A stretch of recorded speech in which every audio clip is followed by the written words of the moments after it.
द्वापर युग के एक ऐसे महारथी की कथा सुनाऊंगा जो आप लोग शायद जानते होंगे भी और नहीं भी जानते होंगे। इसके जन्म की कथा और उसकी मृत्यु की कथा।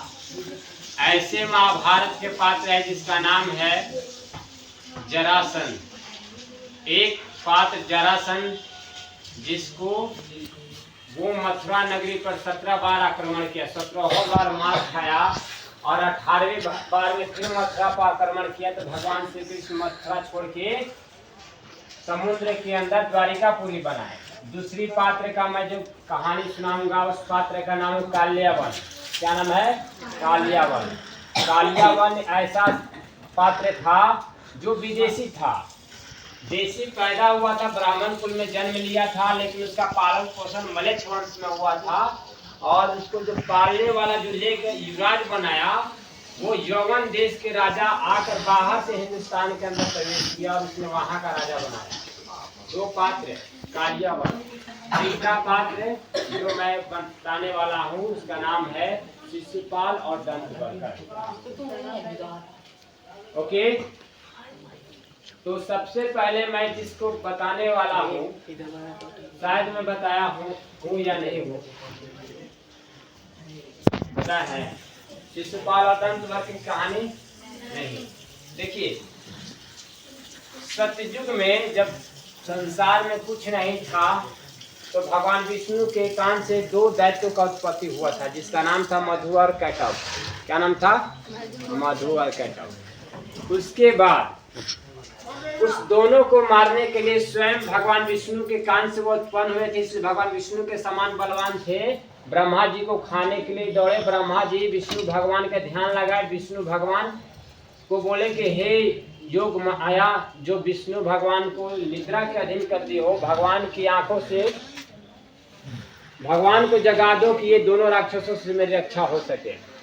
योग माया उनकी आंखों को खोलती है और खोलने के बाद भगवान विष्णु जगते हैं और बोलते हैं कि तुम लोग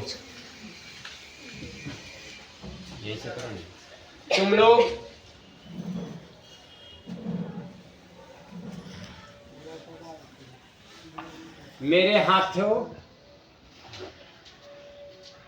भगवान विष्णु जब जगते हैं तो ब्रह्मा जी कहते हैं हे परमपिता, हे भगवान विष्णु, इन राक्षसों से मेरी रक्षा कीजिए। भगवान बोलते हैं कि इन राक्षसों से रक्षा करेंगे वो कट करेगी। ये जब सतयुग चल रहा था, धरातल पे कुछ भी नहीं था, सिर्फ जल ही जल था, तो अचानक भगवान विष्णु के कान से दो दैत्यों की उत्पत्ति हुई जिस दैत्य का नाम था मधु और कैटव। मधु और कैटव इतने बलवान थे लेकिन खुद के बारे में जानते नहीं थे कि वो हैं कौन। तो एक दिन उन्होंने क्या किया कि इनके कान से निकलकर पानी में उतरे और पानी के जल जीवों को, जलचर को मारने लगे।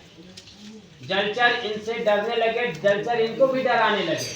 तो ये क्या किए कि वो जलीय जीव से, मछली से, मेढक से, सांपों से डर के ये भगवान विष्णु के कान में पुनः प्रवेश कर गए। प्रवेश करने के बाद बोले कि हम क्या करें, तो आवाज आया तपा। क्या आवाज आया? तपा माने तप करो। तप करो तो तप करने लगा। किसका तप किया? देवी जी का, अष्टभुजी माता दुर्गा का तप किया। तप करते करते माँ दुर्गा प्रसन्न हुई, बोली कि बेटा तुम दोनों आंख खोलो, क्यों तुमने तपस्या किया? दोनों बोला कि माँ हम लोग कौन हैं, सबसे पहले हमारी परिचय कराइए कि हम हैं कौन, और इसके बाद हमें बलवान बनाइए, हमें ताकत दीजिए कि संसार में कोई हमें मार ना सके, संसार में कोई हमें मार ना सके।